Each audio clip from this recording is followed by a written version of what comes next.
Hello, and welcome back to the Caliphs, the rise and fall of Arab power. I'm Zaid Wahab, and today we will discuss what is widely considered the least appealing part of Muawiyah's legacy, the matter of his succession. As the founder of the Ummah's first dynasty, you've probably already guessed that he successfully passed the caliphate on to his son, Yazid, and it was by no means an easy feat. I've been keeping a few narrations from you as they all relate to this, so there will be a little jumping around stuff we recently covered before we progress with the history. In episode 20, Succeeding the Dynast.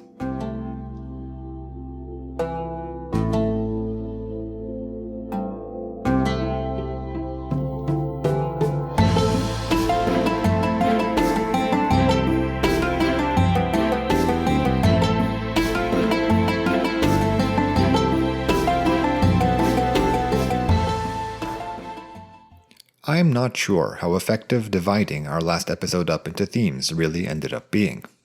I felt like we talked a lot about the caliphate's expansion and the wars Muawiyah is remembered for, and then bunched everything else in one big mess at the end.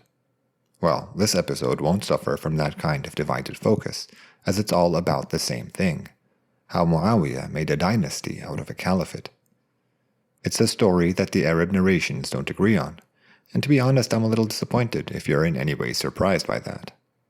They outdo their usual dissonance by not even agreeing on whose idea it was, which is just crazy to me.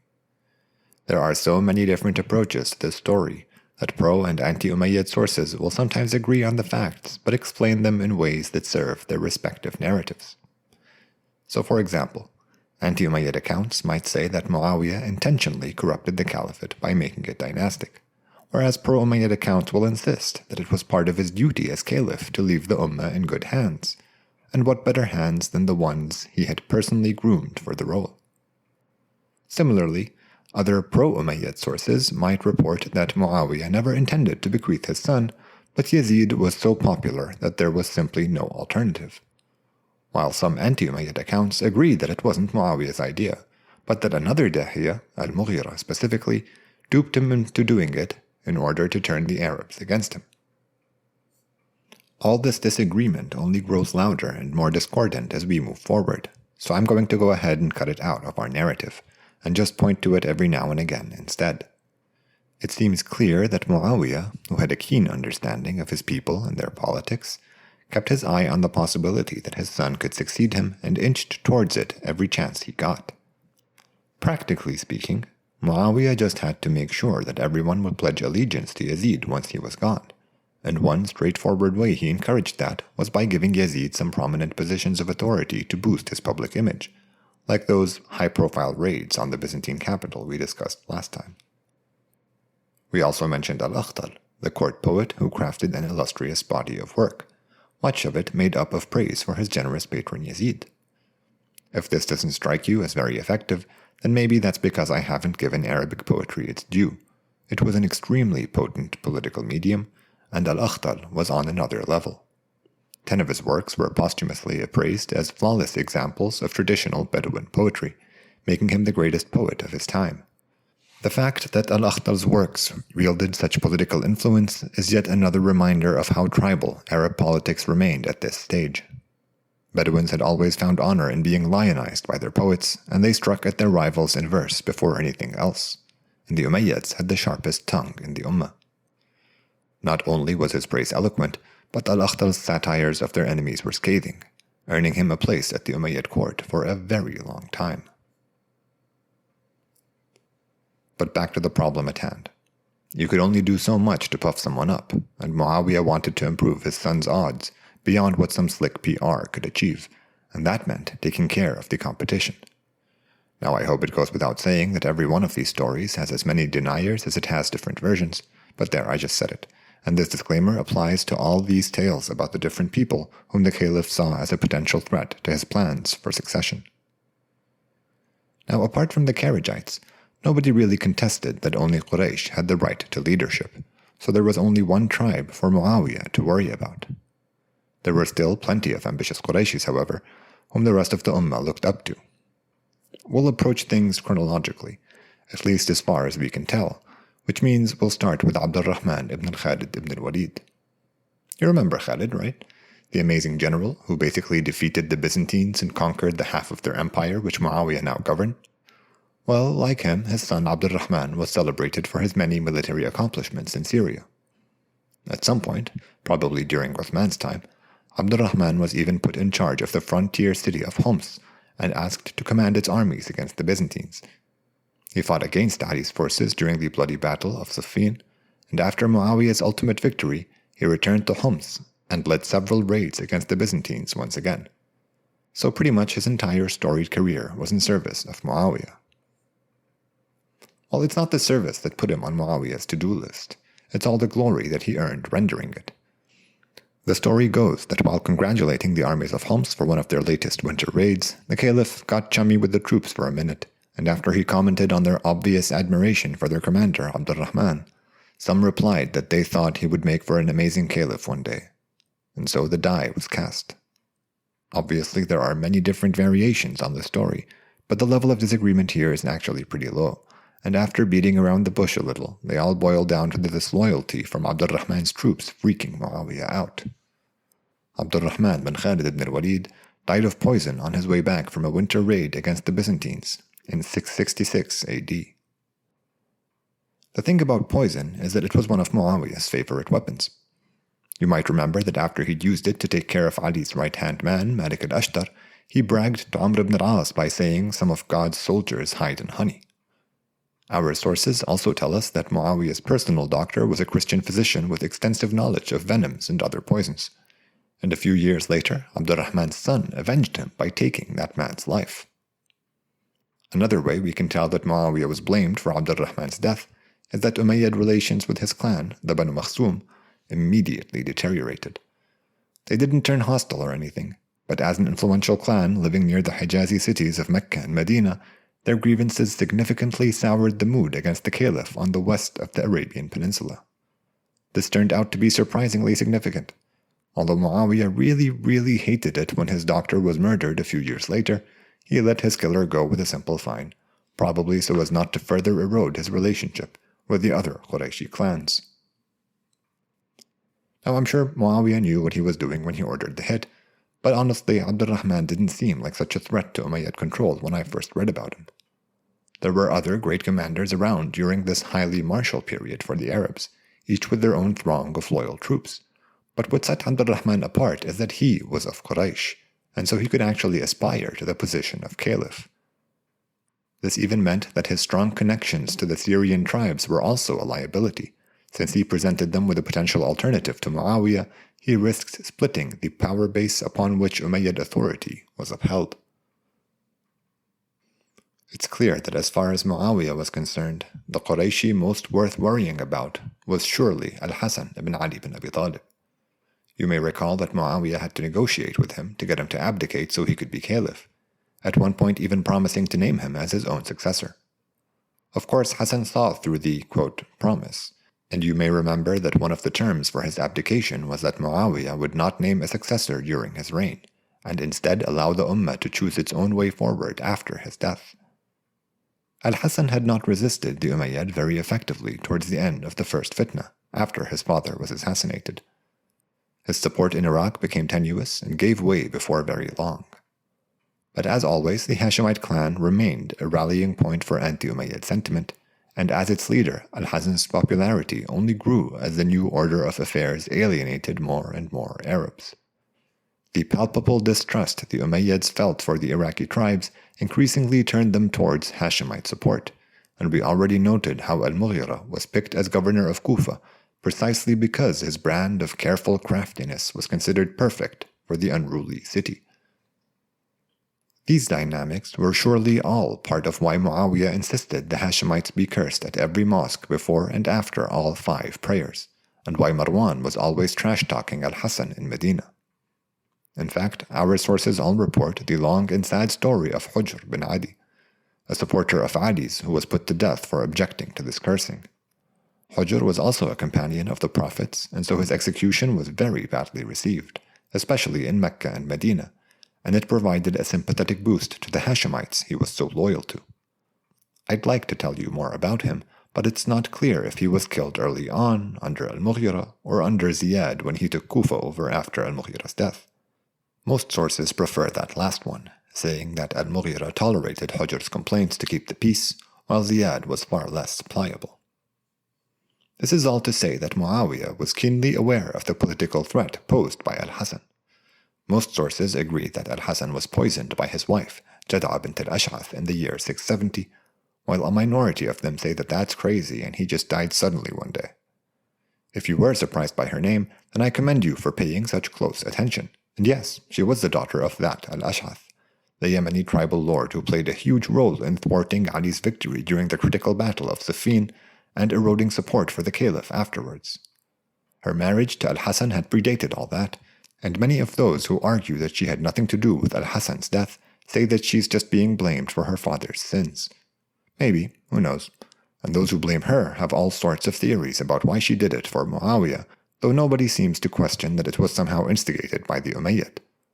The more dramatic narrations say he promised her lots of money and his son Yazid's hand in marriage, and that when she showed up after the deed was done, he paid her but then told her that his son's life was too precious for him to entrust it to some lady who had just killed her husband. On his deathbed, al-Hasan asked to be buried next to his grandfather, the Prophet, but Aisha resisted as that meant digging up the floor beneath her house, and when the governor Marwan and his loyalists threatened the funeral procession with violence if they did not relent, al-Hussein agreed to bury his brother elsewhere in order to minimize any tension from the affair, which I think was very fitting considering al-Hasan's history of prioritizing the Ummah's unity. With his death, al-Hussein became the clan's leader, and the Hashemites no longer posed the same sort of political threat to the Umayyads. Although Hussein was the son of Ali ibn Abi Talib, grandson to the Prophet through his mother Fatima, he'd sort of grown up in his brother's shadow, socially speaking.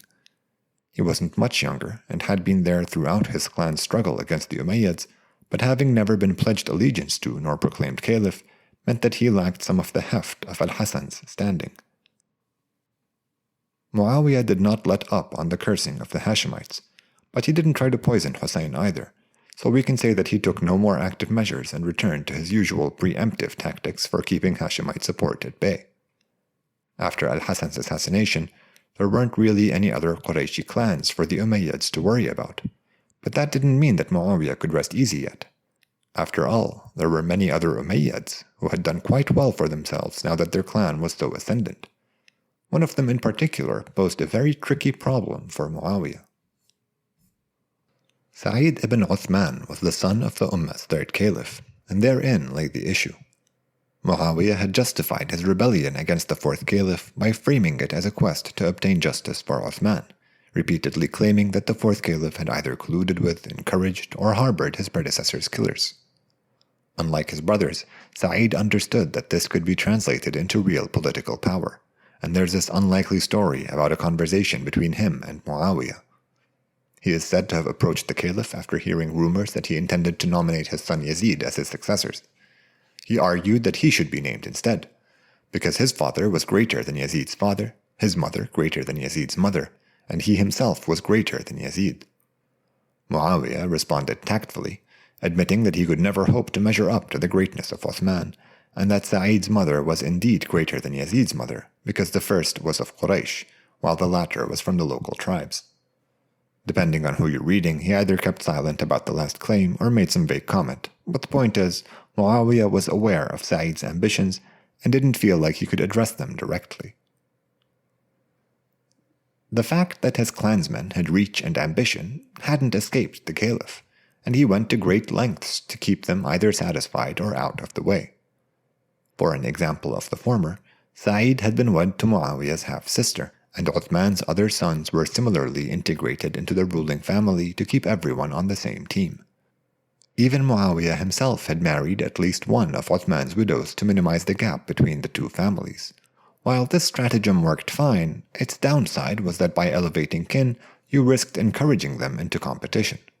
Sort of how Muawiyah's marriage into Uthman's family solidified his claim that he was acting on their behalf.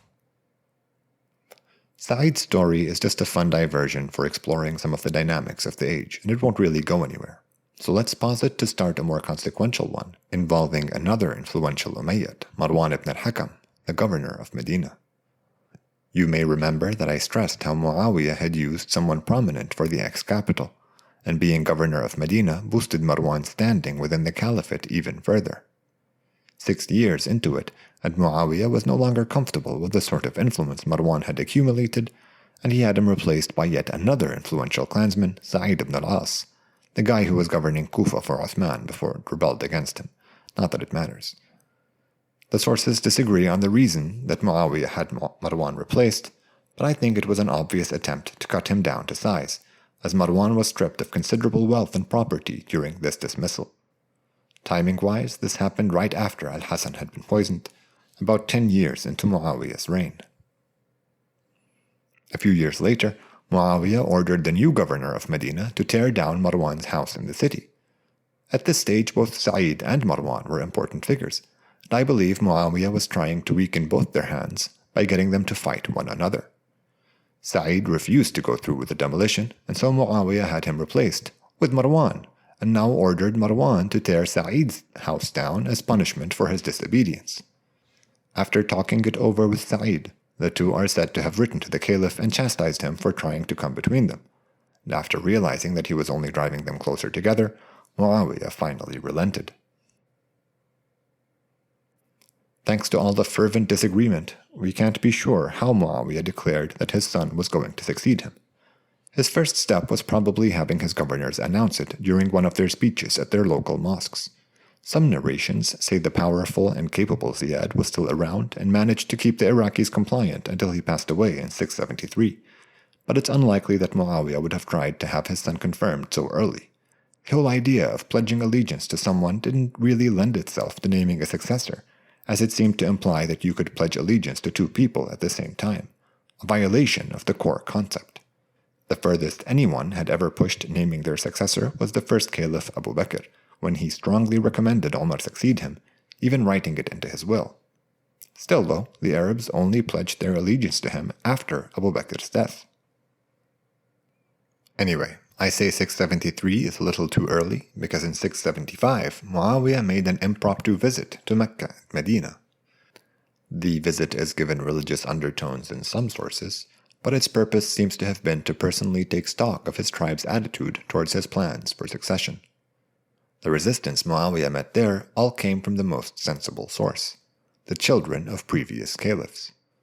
We already mentioned the son of Uthman, and we'll get back to Sa'id in a minute, but the sons of Abu Bakr, Umar, Ali, and even Abdullah, son of Az-Zubayr, all objected strenuously to the idea of Muawiyah's son succeeding him. It's worth noting that all these Qurayshi men were prominent due to their direct filial relationships to leaders who represented the Ummah's glorious past. This hints at two things. One, that the Arabs were no strangers to sons inheriting authority from their fathers, and two, that those who were outside of Muawiyah's inner circle were already nostalgic for a past in which they had more say, and so the sons of previous caliphs became potent figures as the Ummah pondered its future. See, now I'm worried that I've introduced too many ambitious Qurayshis, so let's set everything straight before moving on. The children of ex-caliphs were one problem Muawiyah took note of during his lesser pilgrimage, and we'll set them aside until next time. Then there were the other prominent elders of the Umayyad clan, especially Marwan, who was only growing more influential with time, despite having been dismissed from his post as governor of Medina twice. Finally, somehow in both camps, was Sa'id ibn Uthman, whose direct descent from Uthman made him untouchable to Muawiyah. What's worse is that he was young, brave, driven, and in 675 he asked the caliph for a governorship, which is when Muawiyah got the idea of using Sa'id's ambition against him. Muawiyah gave Sa'id 4,000 troops and tasked him with leading them to the dangerous lands of Khurasan. We're told that these weren't exactly the choicest warriors either, and that Sa'id had to resort to recruiting fighters from tribes he came across and even highwaymen. When he got to Central Asia, he raided deeper than the Arabs ever had before, conquering cities and peoples with incredible speed. In a little over a year, he had made Bukhara and Samarkand tributaries of the caliphate and had thoroughly defeated the Sogdians, who had ruled the area up until his arrival.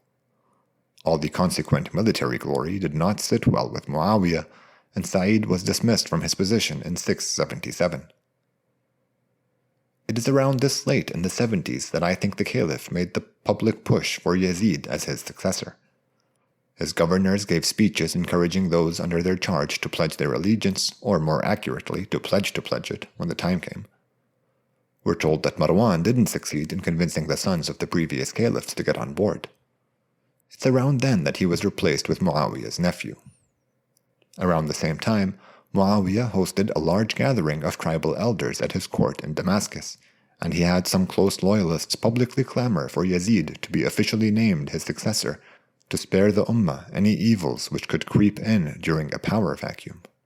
Everyone enthusiastically pledged, or technically pledged to pledge.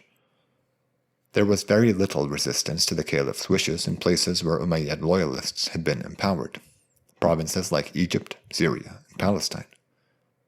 Iraq had been pacified quite effectively by the capable Dahiya Ziyad bin Abi Sufyan, but since his death earlier in the 70s, Muawiyah had to employ up to 4 different governors to replace him, and none were as skillful at managing its headstrong and resentful tribes. Only those who were directly on the Umayyad payroll could be counted on there, but luckily for Muawiyah, that lack of enthusiasm could only turn into a problem if some Qurayshi tried claiming the mantle of leadership. In Mecca and Medina, there was even less enthusiasm for Muawiyah's son, with the prominent sons of the ex-caliphs making it clear that they would withhold their pledges to Yazid when the time came. They were more vague about their plans otherwise, saying only that they wanted to wait and see what the Ummah chose to do. Narrations focus on 2 of them, Abdullah ibn Zubayr, and of course al-Husayn bin Ali. We've mentioned Abdullah before, especially during his father's rebellion at ultimate death in the episode on the Battle of the Camel. Abdullah's legitimacy stemmed from the fact that he was considered a respected companion of the Prophet, and he was a favored nephew of Aisha, mother of the faithful, but his star really rose during this time of resistance to Muawiyah's choice of successor. The Hashemite Hussein was favored by the Iraqi tribes who wrote to him with promises of support a lot more now that they were being asked to commit themselves to pledge to Yazid after Muawiyah. Abdullah ibn Zubayr also attracted more support from their all-important tribe, the Quraysh, and he seems to have possessed the charisma and gravitas necessary to inspire many of their allies to follow him as well.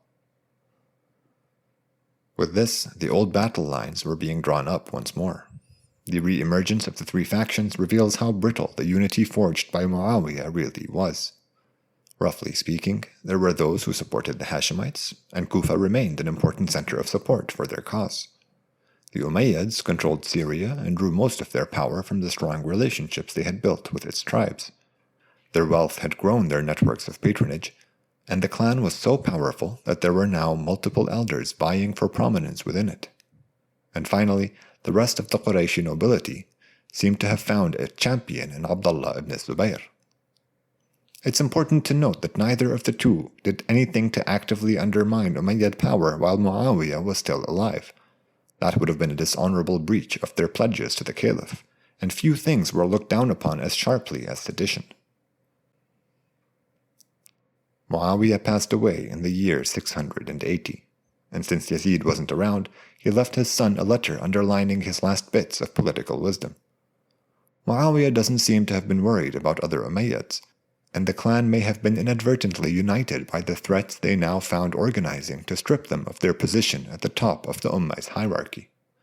Sa'id ibn Uthman made his trip from Khurasan to Medina as soon as he heard of Muawiyah's death, probably hoping to offer his clan a more attractive alternative to the unpopular Yazid.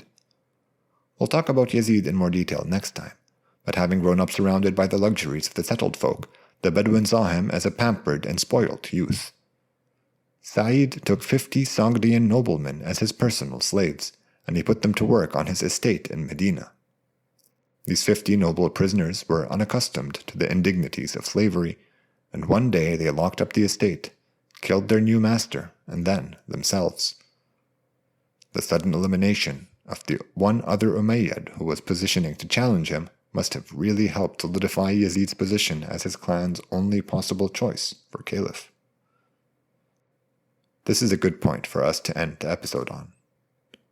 Muawiyah did all he could to maximize his son's chances at taking the reins after him, and honestly I'm not sure how he could have done better. Not that I applaud his choices or anything. All I'm saying is that if you wanted your son to rule after you, you'd be hard-pressed to come up with a better plan of attack than the one Muawiyah patiently advanced over more than a decade. Did it work? Join me next time to find out, here on The Caliphs, the rise and fall of Arab power.